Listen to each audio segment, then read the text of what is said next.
Ay, ayun na nga at nagbabalik na naman ang inyong Kuya Dabe. Ay, nakikita nyo ba yan? Hindi pagkakadaming kahoy. Ganyan mag-imbak din ay. Para pagdating ng tag-ulan, o hindi gatong lang ng gatong.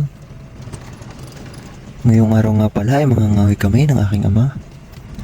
Ay pagkakasosyal ng kahoy ano, at nakaban pa, kita nyo aray, saban kami sa kayay. Ay sa tunay laang, kaya kami nakapangahoy ng garnay, tabasan ng tubaw. Ay pag ganyan nagsisuli ulay at nagsitaasan, ay paanaw, ay di wala na namang kahoy. Alam nga namang pasukan ng tabuhan. Aba, ay pag nagkahala sa mga ngatay, mahirap yan. Abay tutoy, galing-galing yung mag-video at nasasabay, kakaya sa mga kapanood ay. Ay ayun nga, pagkatapos ng paalon-alon at parang nililindol na daan, ay kami nakarating din sa wakas. Dito nga ay nag-umpisa na kami maglakad paloob at hindi may papasok ang bandinay. Pagkakalambot ng lupa ay baka kami lalong di makauwi.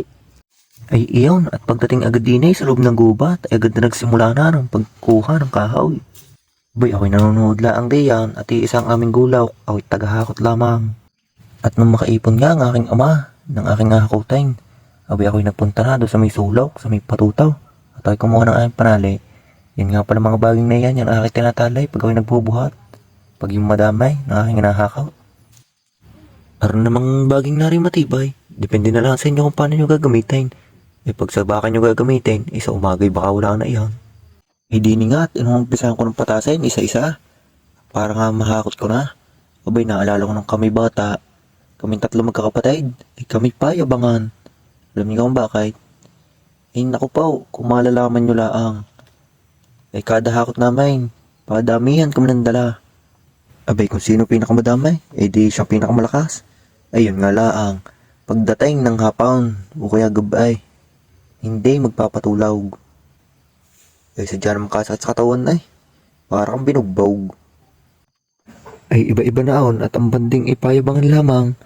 Aba, ay iba ngayon ay. Cellphone ng hawak, nandown sa may sulaw, sabay ngingitay. Aba, ano kaya ibig sabihin na ang? Abay siguro alam niya na yan. At ayan na nga, itinatali ko na magkabilang dulo. Lagi ko yung ginagawa para mag-balance ang binubuhat ko.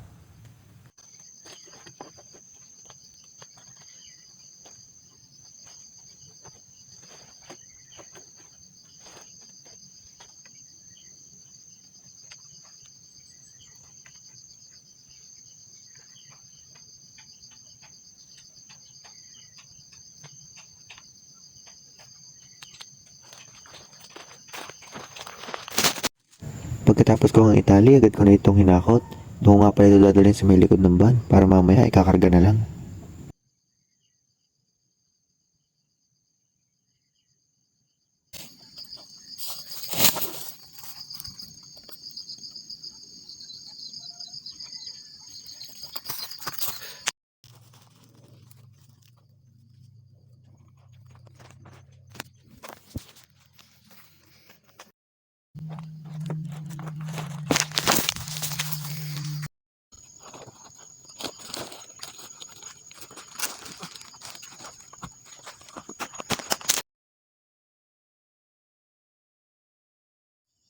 Dito nga pala ay natapos na ang aking ama sa pagkuha ng mga kahoy sa patuto. Tinulungan na nga pala ako magakot.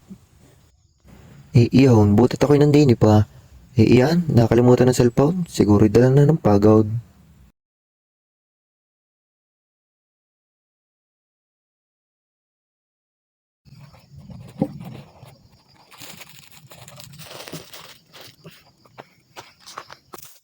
Habang papalapit nga ako dun sa huling bubuhatin ko, napapalunok laway ako. Para kasing ang bigat sobra nito. Inukat ko pa nga pala ito ng kamay ko. Ay Diyos ko po, ang balikat ko. Pinagpagan ko nga muna pala yan at sobrang dami ng guyam. Kakaputol nga lang kasi ng punong yan. Siguro nabulabog ang mga ito. Sige, buhatin mo. Sige, pilit. Labas mo ang yabang mo. Ay mahina. Yun nga pala, inaupo muna ako. Pinag-iisipan ko nga pala kung paano ko mabubuhat ito. Sobrang bigat kasi. Sa dulo ko na nga pala ito sinimulan at unti-unti kong inangat. Pag tinagilid ko kasi ito, sa balikat ko na agad ang bagsak nito. O diba, success? Ang talino talaga ng matching.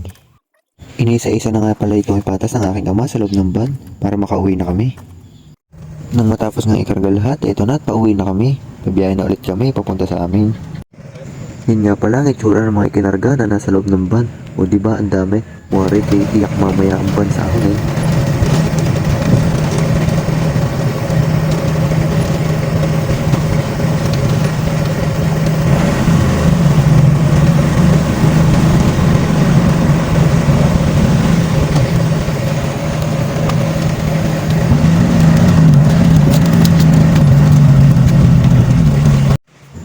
Bumaba na nga pala ako dyan at naglakad na ako pataas. Pampabawas din ang dinadalang bigat ng van.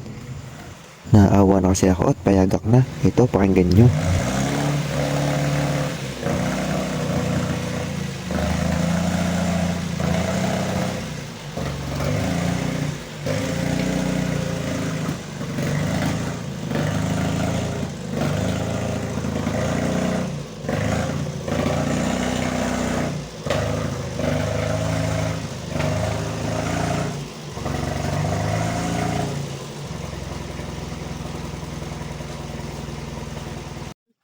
Pagkababa nga ng aking ama, ibinaba na ito isa-isa.